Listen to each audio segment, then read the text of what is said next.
Hello everyone. So we are going to study the three-dimensional introduction to three-dimensional geometry chapter of the first PUC. We know that to define the position of a point,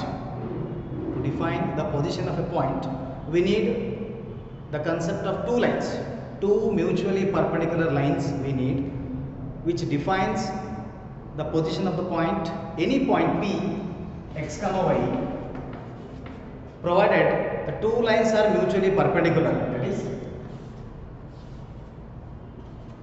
suppose if this is a x axis and this is a y axis, then we need to find the position of the point P x comma y. We need two mutually perpendicular lines, and we call it as the coordinate axis. We call it as coordinate axis.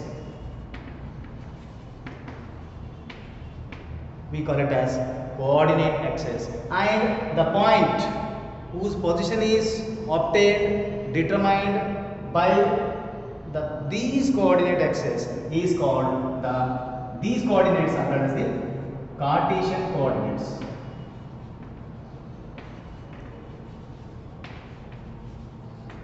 They are called as the Cartesian coordinates.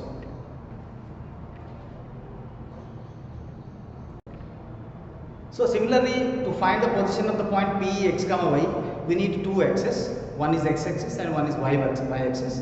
And we know that both the lines are mutually perpendicular lines. Similarly, there are many things. There are many type of the things or many type of the points. We need the more help of the more help of the axis. That is, some points cannot be determined only with the help of the two axes. That is, we need three mutually perpendicular lines, and the three mutually perpendicular lines drawn, one is x axis, one is y axis, and one is z axis. I can say that this is a three-dimensional collaboration of the three axes, where all the three axes are mutually perpendicular. You see, x axis is perpendicular to the y axis, the y axis is perpendicular to the z axis, similarly the z axis is perpendicular to the x axis. Three mutually perpendicular lines. These three mutually perpendicular lines will help to find the position of the point P, whose coordinates are x comma y comma z.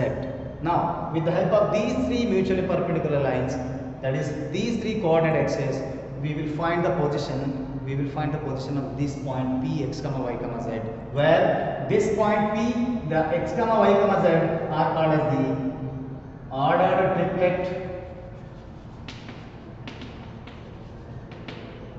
triplets, or I can say three-dimensional point in the three-dimensional geometry. The geometrical concept deals with three mutually perpendicular lines. Is called three-dimensional geometry, and here we are going to study some more about the three-dimensional points, three-dimensional geometry. So now we will study the coordinate axis and the coordinate planes in the 3D space, in the three-dimensional space. Already in the last line I told you that there are three mutually perpendicular lines are there, which act at a point. I can call it as origin, and the coordinates of any origin of the three-dimensional space is 0, 0, and the origin is denoted by the letter O. Now here I would like to tell the planes. Deals with the x and x dash axis, y and y dash axis, z and z dash axis. That is three mutually perpendicular lines. See here. So this is one of the plane. If I cut this area, then this area declared to be one of the plane. You can find one of the plane. You can see there is a plane. So if one more plane will be here,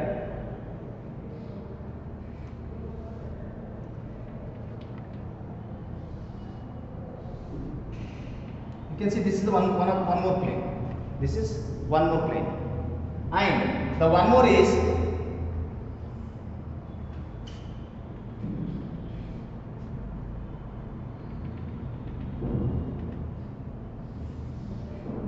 You can see this. I have divided these coordinate axes, the concept of these, into three mutually perpendicular planes. There are three planes. One plane is this plane. You can observe this. One plane is like this. One plane is like this, and one more plane is like this, and one more plane is like this. You can see there are three planes deals with the coordinate axis. Deal with the coordinate axis. You can see x o x dash is one of the plane. X o x dash, and then x o y is one more plane. X o z dash is one of the plane. X o y dash is one of the plane. X o z is one of the plane. Okay, as I said with it, the x o x dash is a plane. You can see the plane is the available area. The available area in the particular line. You can see x o x dash, this plane. I can say this plane from here to here. This plane is called x o x dash plane. You can see this straight rectangle. You can say y o y dash plane or y dash o y plane. Y dash o y plane. This is the area. This is the space available. I can call it as a plane. And similarly, z dash o z. So there are three types of the plane: x dash o x, y dash o y, z dash o z. In the two-dimensional space, we have planes like x. We have here xy plane. This plane is called as the xy plane. Similarly, we have four planes in the two-dimensional space. One is xy plane. One more is x dash y plane. Third one is x dash y dash plane, and the fourth one is x y dash plane. There are four planes, but here there are three planes, and these three planes divides the given concept into the given space into 8 octants. It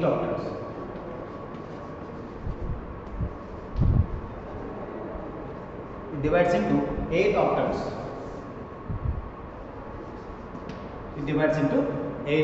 Let's see what are those.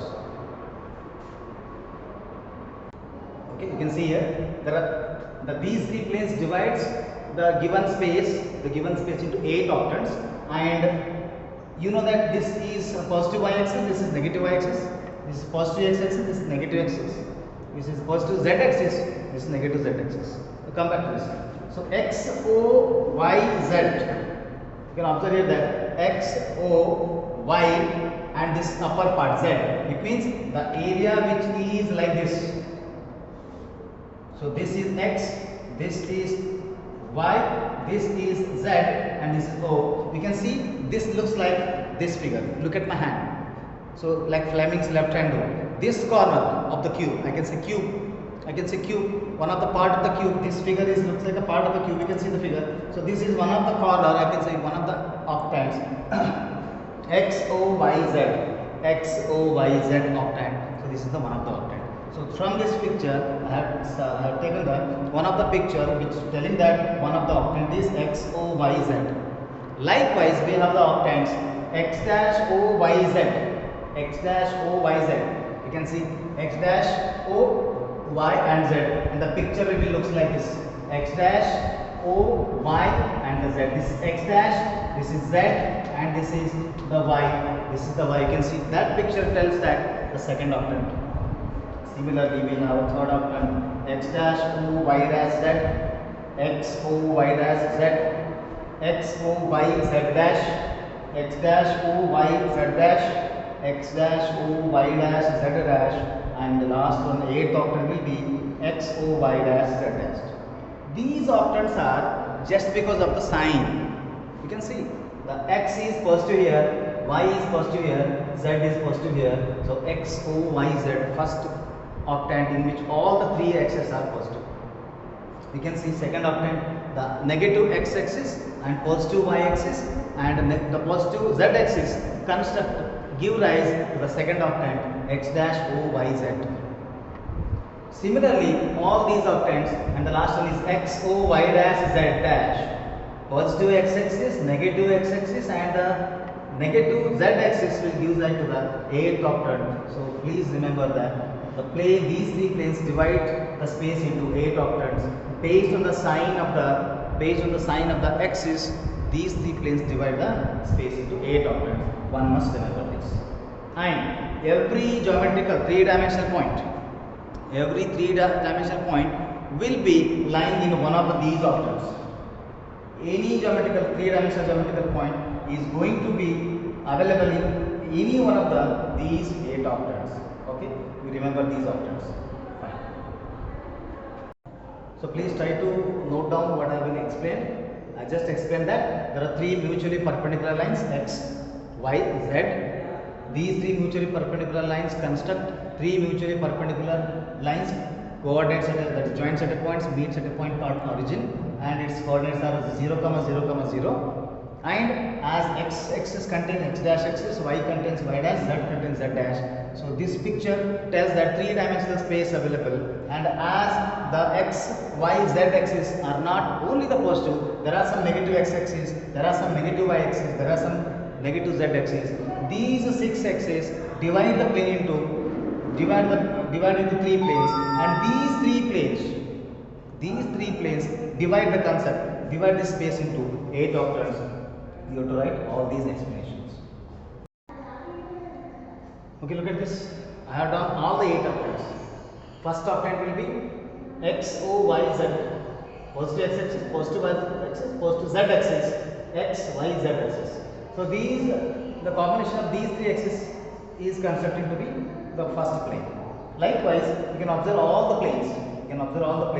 That they have unique specialization. You can see the fourth octant is x, o, y dash, z, where y is negative axis, x and z are positive axis. See, you can see y is negative axis, x is positive axis, z is positive axis. You can observe the same thing in all the octants. You will get the clarity about how the three planes will divide the space into 8 octants. You can see how the three planes will divide into the 8 octants. Note down this one. All of you write down.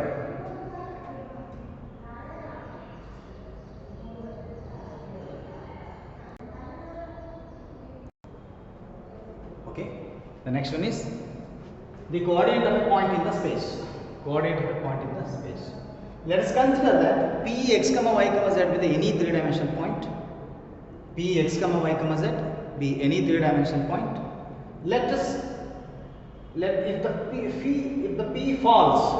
If the point P falls at the point M in the x, y, z plane, see, that is M is nothing but the foot of the perpendicular of the point P.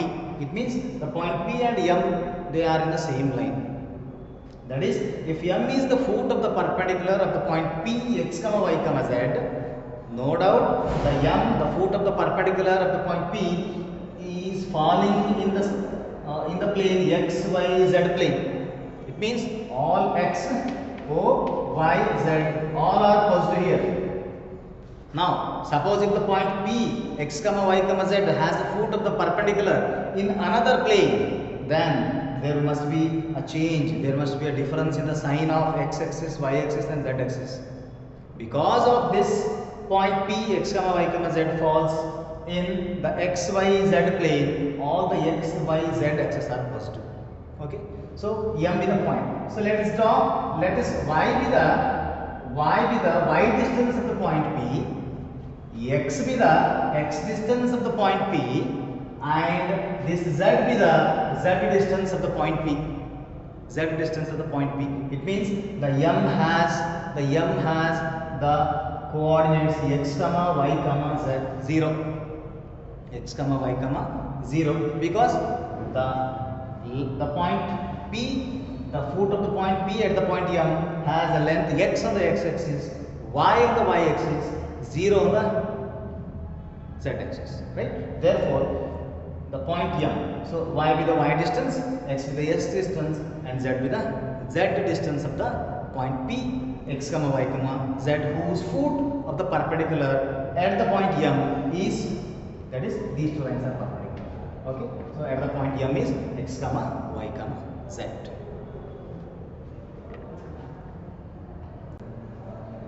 So we should see here, given that the point P in the space, we drop a perpendicular PM on the xy plane. So this is the xy plane, this is the x-axis, y-axis. So this plane, this place is called as this plane is called as the xy plane. So at the point M, as a foot of the perpendicular, that is the perpendicular we have drawn. We have thrown it perpendicularly to the xy plane. Now from the point M, from this point M, draw this ML perpendicular to the x-axis. So ML is perpendicular to the x-axis, that creates the x distance on the x-axis. Similarly, the perpendicular PM to the this plane xy, this xy plane will give the z distance z, and similarly the distance LM is y. That is, you can see here that the OL be x and LM be y, and let the MP be the z distance on the z axis, OL be the x distance on the x axis, LM be the y distance on the y axis, MP be the z distance on the z axis. Similarly, x, y, z are all called as the x, y, z coordinates. Here x is called x coordinate, y is called y coordinate, and the z is called z coordinate respectively.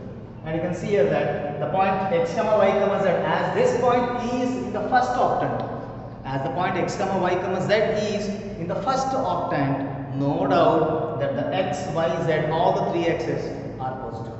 All the three axes are positive. We should take it down.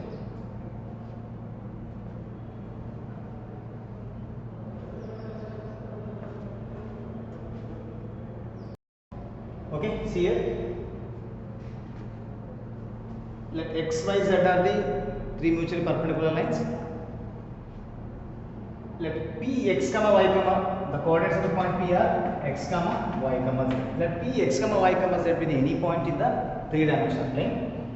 Through the point P x comma y comma z, through the point P x comma y comma z, drawing a plane parallel to the coordinate planes. We will draw the planes parallel to the coordinate planes, parallel to the x-axis, parallel to y-axis, parallel to z-axis. We draw the planes, and the A, B, C are those points. So A is a parallel plane drawn to the x-axis, B is the parallel plane drawn to the y-axis, similarly C is the parallel plane drawn to the z-axis. So similarly here OA equals to x, this distance OA is nothing but x distance on the x-axis, OB will be the y distance on the y-axis, OC will be the z distance on the z-axis. Therefore OA equals to x, OB equals to y, and this OC equals to z. This will lead to the deciding the coordinates of the point P, that the coordinates of the point P become Px comma y comma z.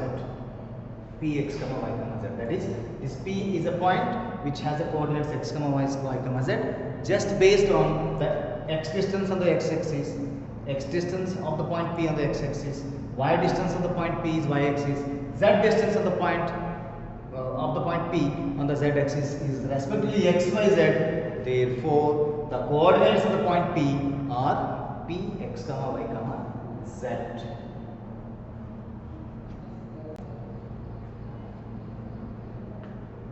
Okay, students, you can see here. You should note down that any point which lies in any one of the octant. Suppose if the point x comma y comma z, in general it is lying in the first octant, because as x is positive, y is positive, z is positive, this point lies in the first octant. Similarly, minus x, y, z.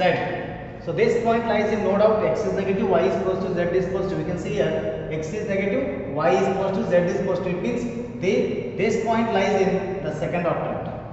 This point lies in the second octant. Similarly, by looking at the three-dimensional point, you have to decide which octant the point will lies in. Right? Just looking at the signs of x, y, and z, and remembering the values of the positivity or negativity, the sign of the signs in this table, one must be able to tell the octant of the given three-dimensional point. Right? For example, we can try it out. For example, 1 comma 0 comma 2. In which octant this will lie? You have to think. See, x is positive, y is positive, z is positive. No doubt, this will lie in the first octant. Suppose 1, 0, and minus 2. Which octant? x is positive, y is positive, z is positive. You can see x is positive, y is positive, z is positive. You can see x is positive, y is positive, z is negative. Z is negative. You can see as z is negative, this will lie in the fifth quadrant. The first point lies in the first quadrant. Similarly, for the rest of the points, for the any type of the three-dimensional point, one must be able to determine in which octant this will lie. In your annual examinations every year, one of the problem on this is compulsory in the annual examination. So this is very important. All of you should note on this table, write on this table, and try to remember. One must remember the table.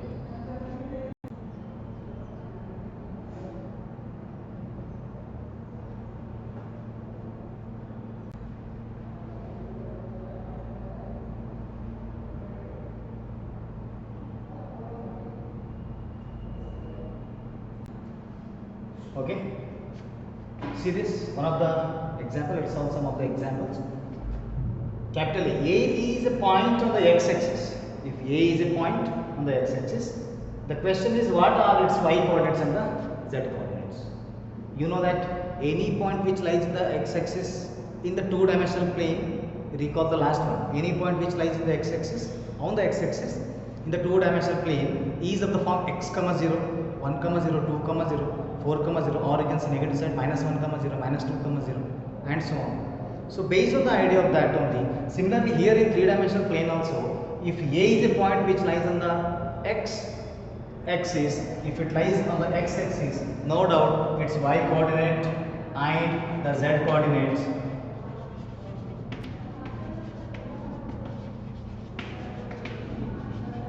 are 0, because on the x-axis the value of y is always 0, the value of the z is always 0. Therefore the solution is, if A is a point on the x-axis, then its y coordinate is 0 and its z coordinate is 0. Right? You can go to the next problem. You can see. So as the point, if any point lies in the xy plane, xz plane, if any point lies in the xz plane, the question is what can you say about its y coordinate? What can you say about its y coordinate? Let us draw the xz plane. The xz plane will be like this. This is the x-axis. This is z-axis. So this is z-axis. This is x-axis. X-axis. Okay. So in this plane, there is no value of y exists, or I can say the value of y is always 0. It means if a point lies on the xz plane, the y coordinate is always 0.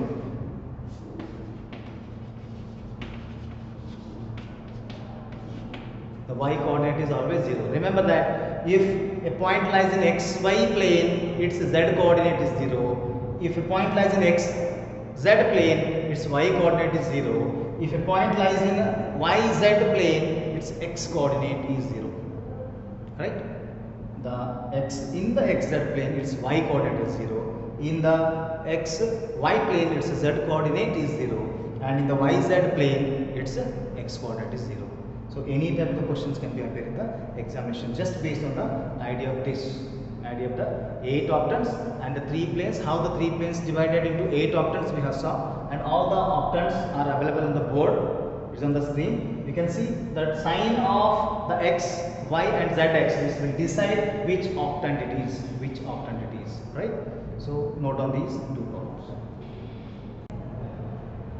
Okay. One more example. Name the octants in which the following points lies. Name the octants. We have to name the octant in which the given points, these points lies. Look at the first point. 1, 2, 3. X is positive. Whatever the numbers, whatever the real numbers in place of x, y, z, all are real numbers. Just look at the sign of the x, y, z values.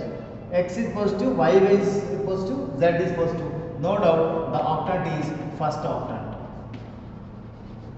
You can look at the table, above table is available. X, Y, Z all are positive, first octant. Likewise, you can decide the remaining all the 7 octants of the given 3-dimensional point.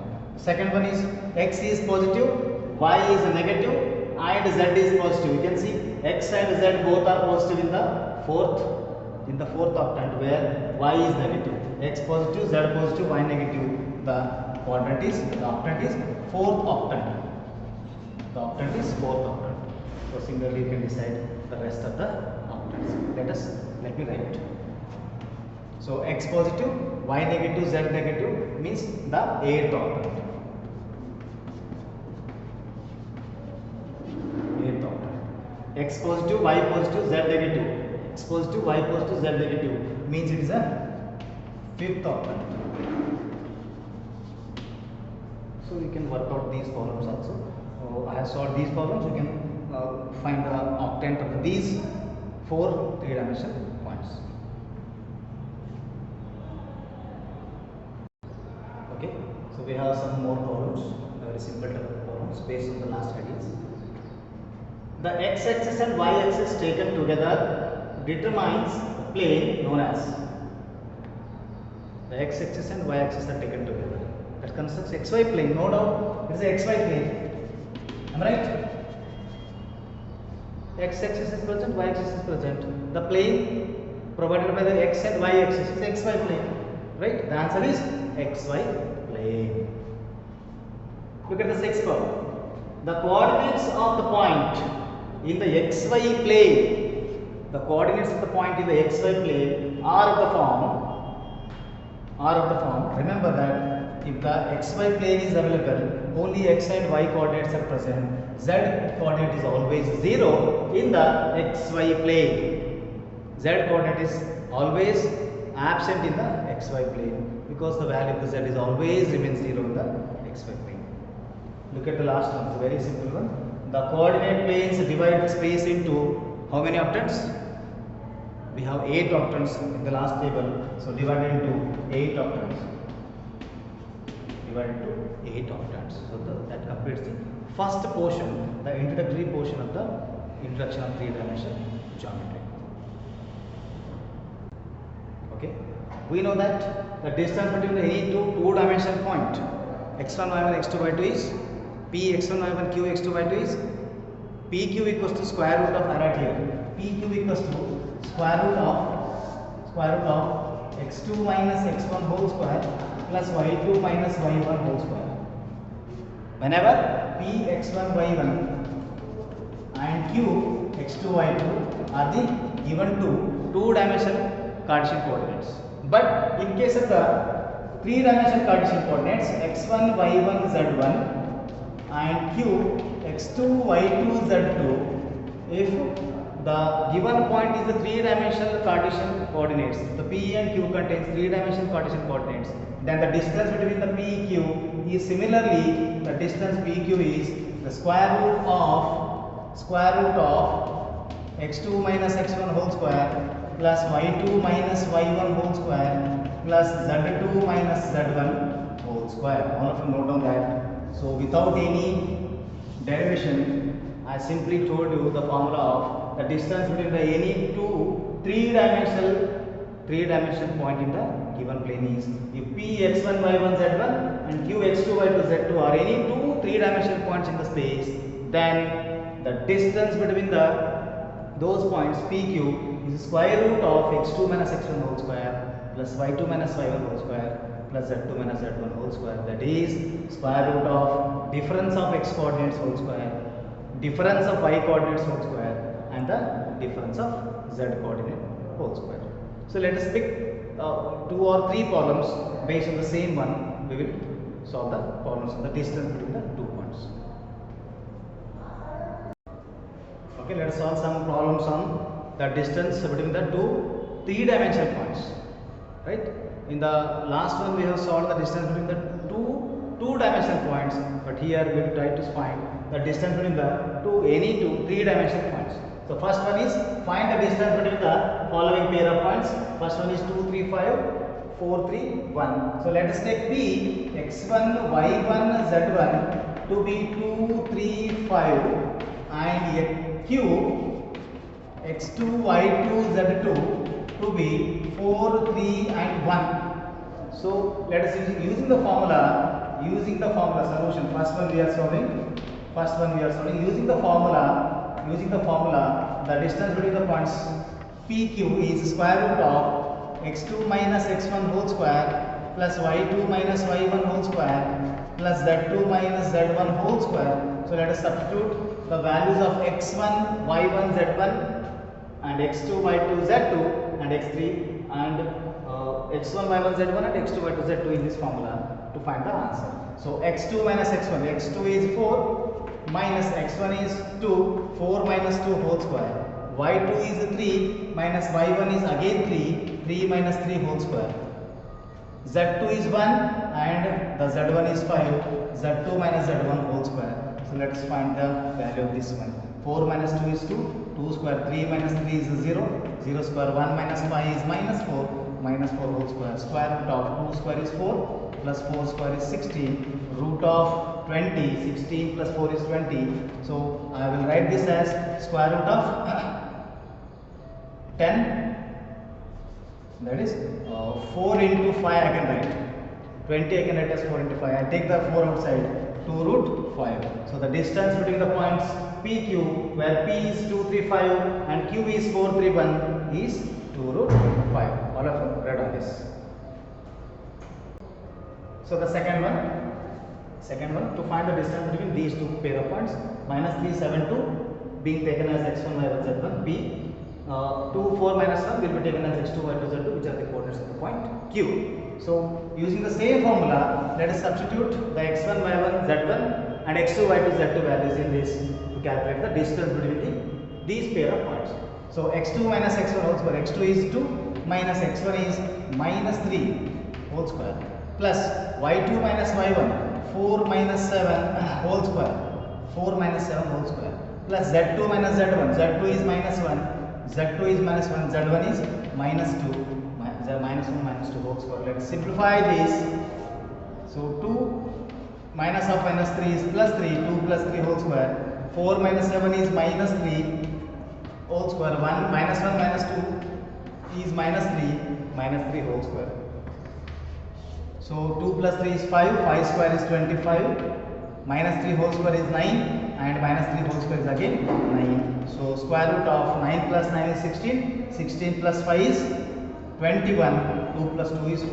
So root of 41 is nothing but the distance between the pair of points PQ. Okay, so there is one more problem, third problem is being solved here. So finding the distance between the pair of points minus 1, 3, minus 4 and 1, minus 3, 4, taking minus 1, 3, minus 4 as a x1, y1, z1 coordinates of the point P and q, x2, y2, z2 and q, x2, y2, z2 be 1, minus 3, 4, substituting x1, y1, z1 and x2, y2, z2, we are going to get the 2 root of 26. Okay, so this completes the one part based on the concept of distance between the pair of points. So there may be a different type of the questions are going to asking you that given he will give you 3 points P, x1, y1, z1 in the form of P, x1, y1, z1, Q, x2, y2, z2 and R, x3, y3, z3 and asked to find whether they are collinear, whether they are points of the isosceles triangle, equilateral triangle. So all those are just based on the distance formula. We can see here that if three points, if P, Q and R, if these 3 points are said to be collinear only and only if the distance P between PQ and the distance between the QR, if they are added, they must give the distance between the PR.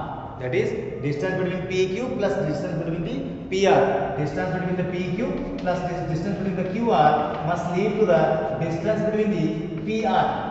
Distance between the PR. This leads to the collinearity of the 3 points. These 3 points PQR. That is, I repeat again, if distance between the points PQ and QR in one or another way, if PQ plus QR equals to PR, then these 3 points are said to be collinear. So there are similar examples are available in the second exercise. So that will be left to you people as an assignment. Please solve them, all of you. Take it as an assignment.